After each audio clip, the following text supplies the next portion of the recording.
Assalamualaikum warahmatullahi wabarakatuh. Nah, kami dari kelompok 1 yang akan membahas tentang apa sih itu dioda. Sebelumnya, perkenalkan, nama saya Niko Sekarno dengan NRP 222550038 dan saya di sini sebagai moderator. Nama saya adalah Muhammad Farel Nabil Santoso, NRP 222550044. Saya sebagai penyampaian materi dioda panel, dioda faktor, dan dioda avalanche. Saya Farel Putri Dayati dengan NRP 222550047. Di sini saya akan mempresentasikan tentang bab struktur atom. Nama saya Muhammad Hafiz Kabusaki dari NRP 22255000055. Di sini saya akan mempresentasikan dioda PN, dioda Zener, dan dioda Schottky.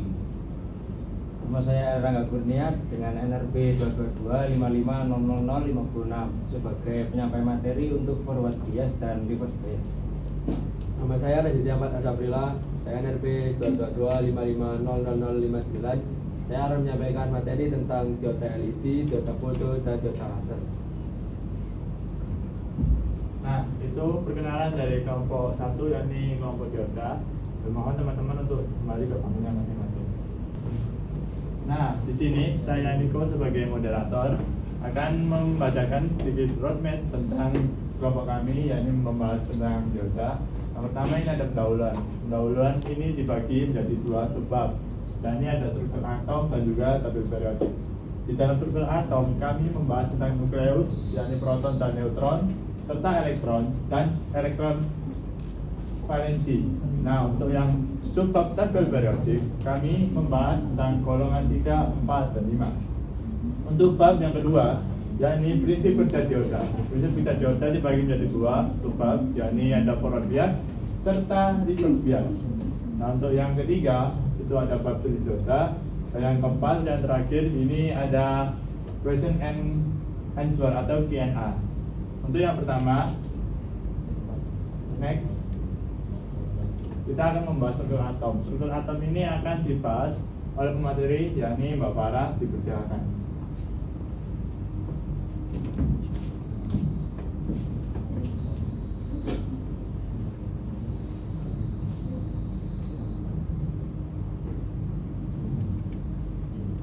Struktur atom.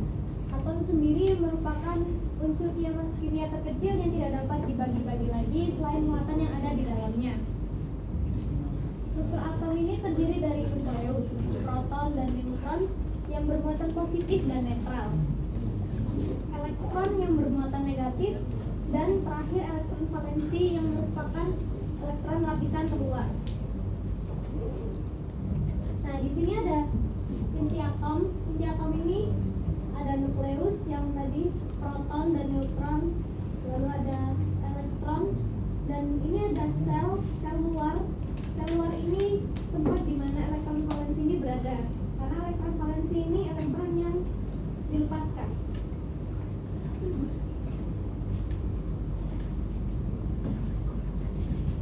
Nah, proton ini merupakan partikel dalam atom yang bermuatan positif yang berada di inti atom, dan sifatnya ini menentukan nomor atom dari sebuah unsur. Dan neutron merupakan partikel yang juga ada pada inti atom tapi bermuatan netral, berdampingan dengan proton dan berguna untuk membantu menstabilkan gaya tolak menolak antara proton serta menambah massa inti. Elektron adalah partikel yang mengorbit inti atom yang bermuatan negatif dengan massa jauh lebih kecil daripada proton atau neutron, berada pada lapisan energi kulit elektron dan bertugas untuk menetralisir muatan inti positif dan menyeimbangkannya. Nah, elektron valensi ini adalah elektron yang ada di kulit paling luar dari atom itu. Jumlahnya dapat menentukan kemampuan atom yang berperan dalam pembentukan sifat semikonduktor yang akan sangat dibutuhkan pada dioda.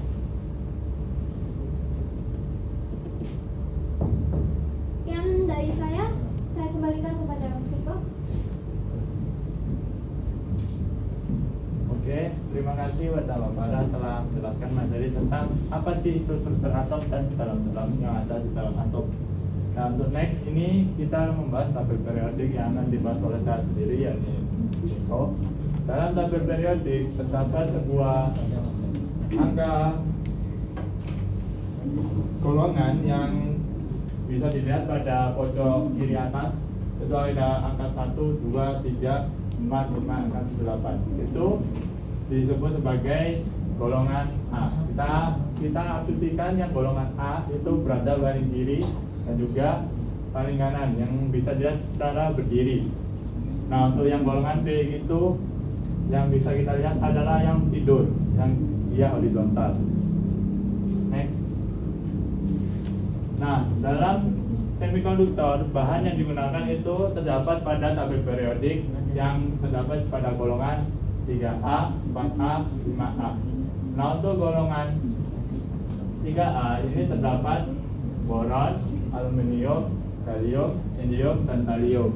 Peran dalam diodanya ini sebagai dopan P-type pada kristal golongan 4A. Contohnya boron di Fi untuk membuat wilayah P pada dioda silikon. Nah, untuk pada golongan 4A ini terdapat karbon, silikon, germanium, timah, dan timbal.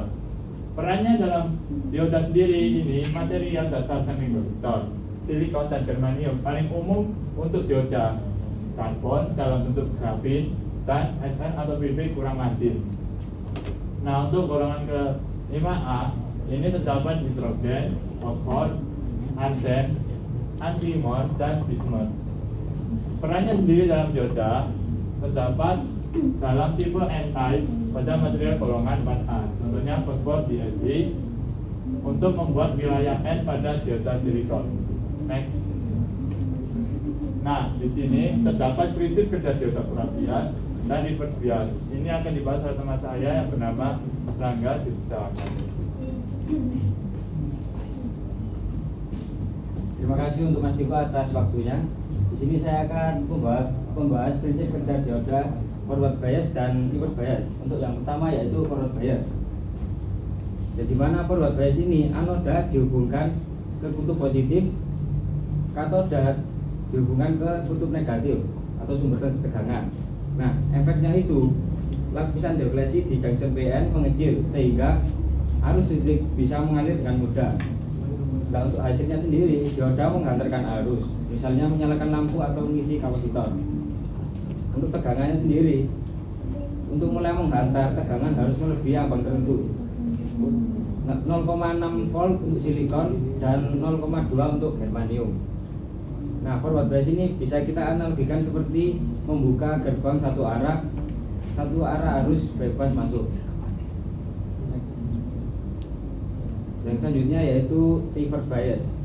Reverse bias yaitu anoda dihubungkan ke kutub negatif, katoda dihubungkan ke kutub positif atau sumber tegangan. Untuk efeknya sendiri yaitu lapisan deflesi di junction PN melebar, menghambat aliran pembawa muatan mayoritas. Untuk hasilnya sendiri yaitu arus hampir tidak mengalir kecuali arus bocor kecil dari pembawa muatan minoritas. Untuk breakdownnya sendiri yaitu jika tegangan reverse terlalu tinggi bisa terjadi breakdown dan dioda mulai menghantar secara paksa, misalnya pada dioda Zener. Nah, reverse bias ini bisa kita analogikan gerbang tertutup rapat, hanya bocoran kecil yang lolos. Mungkin itu saja yang bisa saya sampaikan. Saya kembalikan ke Mas Ibu. Oke, terima kasih atas Mas Rangga telah menyampaikan materi tentang kerja pada dioda. Nah, untuk next ini adalah jenis-jenis dioda sendiri yang akan dibahas oleh teman saya, yakni Mas Hafiz. Silakan.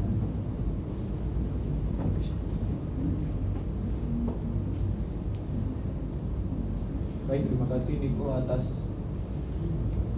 mempersilahkan saya ke sini untuk menyampaikan materi tentang dioda PN, dioda Zener, dan dioda putih.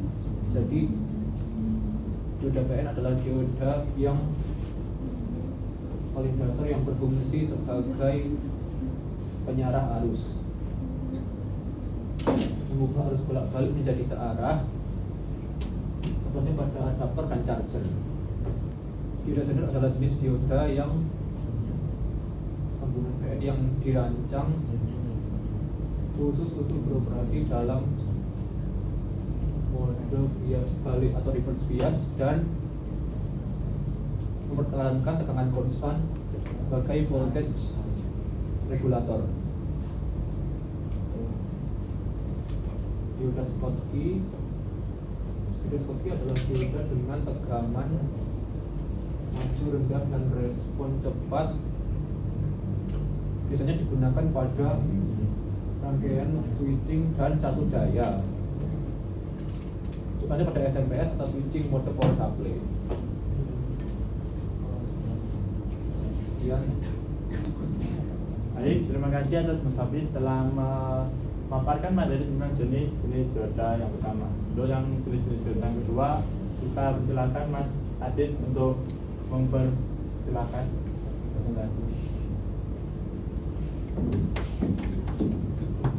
Terima kasih kepada Niko atas waktunya untuk saya menjelaskan materi tentang dioda LED. Nah, yang pertama dioda LED atau light emitting diode adalah diode yang menghasilkan cahaya ketika dialiri arus listrik. Contohnya seperti pada lampu dioda. Next. Yang kedua ada dioda foto.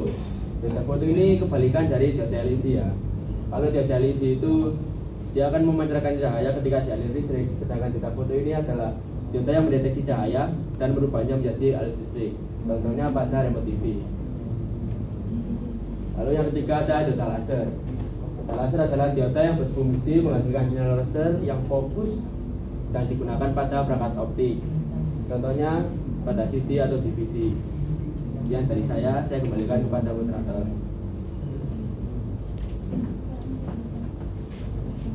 Nah, itu materi tentang jenis-jenis dioda yang kedua yang disampaikan oleh Mas Adit. Nah, selanjutnya ini ada jenis dioda yang ketiga akan disampaikan oleh Mas Farel. Silakan. Terima kasih untuk Mas Niko yang memberikan saya kesempatan untuk menjelaskan dioda tunnel. Nah, dioda tunnel itu adalah dioda yang berfungsi di frekuensi tinggi dengan memanfaatkan efek tunneling waktu. Contohnya dipakai pada radar militer dan penguat sinyal atau amplifier pada receiver satelit. Nah, yang kedua ada dioda varaktor. Dioda varaktor adalah dioda yang mempunyai sifat kapasitas berubah sesuai dengan tegangan yang diberikan. Nah, jika tegangan reverse-nya diberikan kecil, maka kapasitansinya besar. Dan sebaliknya, jika tegangan reverse besar, maka kapasitansinya kecil. Dan contohnya ada di radio dan TV. Selanjutnya ada dioda avalanche. Dioda avalanche adalah dioda yang berfungsi sebagai proteksi terhadap tekanan lebih pada rangkaian listrik. Biasanya dipakai TV, IC, dan transistor sebagai over voltage protection. Terima kasih.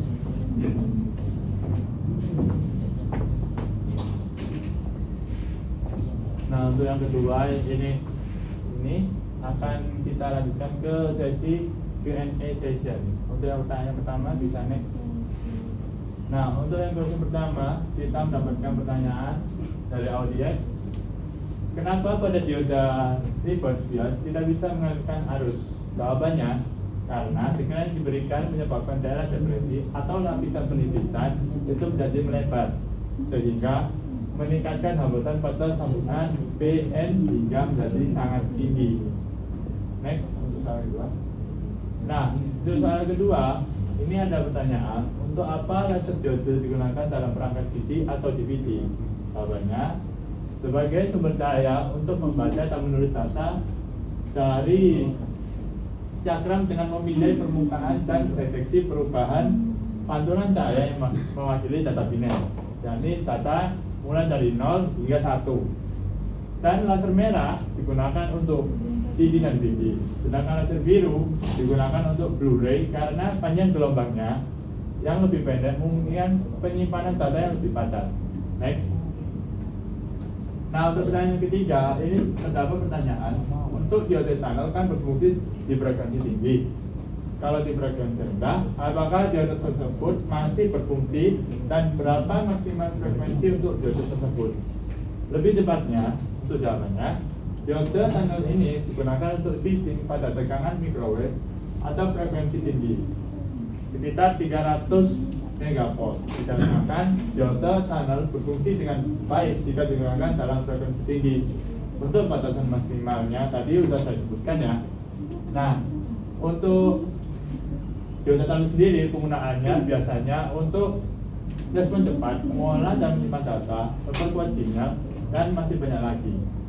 Dan dioda tunnel bisa bekerja menyesuaikan tegangan dan arus yang diterima karena ruang defleksi yang sangat tipis. Dan jika tegangan masuk meningkat, maka arus yang datang pun meningkat jika tegangan rendah. Arus yang dihasilkan pun ikut rendah. Next. Untuk question yang keempat ini akan dijawab oleh Mas Farid. Mas Farid, silakan. Baik, terima kasih kembali kepada Mas Niko telah memberikan saya kesempatan. Nah, untuk pertanyaan yang keempat dari Mas Akbar Haji, jelaskan mekanisme dioda foto sampai bisa mengubah cahaya menjadi listrik. Jawabannya, dioda terkena cahaya, partikel dari cahaya akan membebaskan elektron dari ikatannya, sehingga elektron bergerak menuju lapisan tipe N dan hole menuju lapisan tipe B. Pergerakan ini menciptakan perbedaan tegangan pada persimpangan BM. Jika terminal fotodioda dihubungkan dengan rangkaian elektron akan mengalir melalui beban dari katoda N ke anoda B sehingga terbentuk arus listrik. Next. Nah, untuk pertanyaan kelima dari Mas Bima Pak Anda Dharma. Kita kan saat praktikum diberitahukan anoda itu positif dan katoda itu negatif. Tapi mengapa dioda aparans bisa terbalik, yang anoda jadi negatif dan katoda menjadi positif? Dan jawabannya adalah anoda di dioda aparans bisa dibuat negatif dan katoda positif karena dioda ini memang bekerja pada kondisi bias balik. Saat bias balik diberikan, daerah defleksi melebar dan hampir tidak arus yang mengalir sampai tegangan mencapai tegangan tembus atau breakdown. Pada titik ini pembawa muatan minoritas dipercepat oleh medan listrik, menabrak atom dan menciptakan banyak elektron baru. Akibatnya arus besar mengalir walaupun polaritas dibalik. Dioda aparans dirancang agar tidak rusak dalam kondisi ini dan berbeda dengan dioda biasa. Terima kasih, saya kembalikan ke moderator.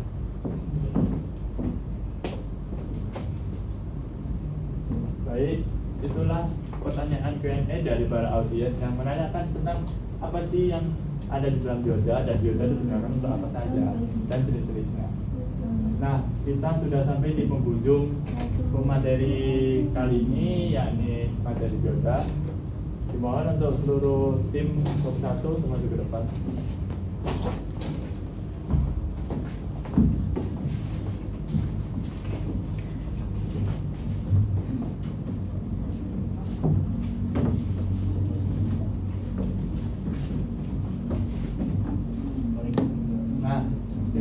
Tadi materi yang kami sampaikan dari kelompok 1 yakni materi tentang dioda.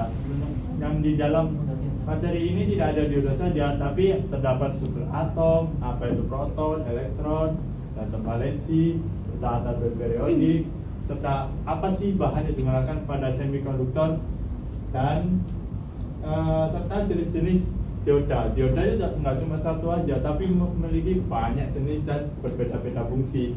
Nah, akhirnya membuat kita bisa jadi tahu kalau dioda itu nggak hanya satu, dan prinsip kerja dioda sendiri itu biasanya kita ketahui adalah prinsip kerja forward bias dan bisa hanya satu arah. Jika dia melawan arah atau melawan arus, dia tidak akan bisa mengalirkan arus listrik. Sekian dari kelompok kami, mohon maaf jika ada salah kata. Wassalamualaikum warahmatullahi wabarakatuh.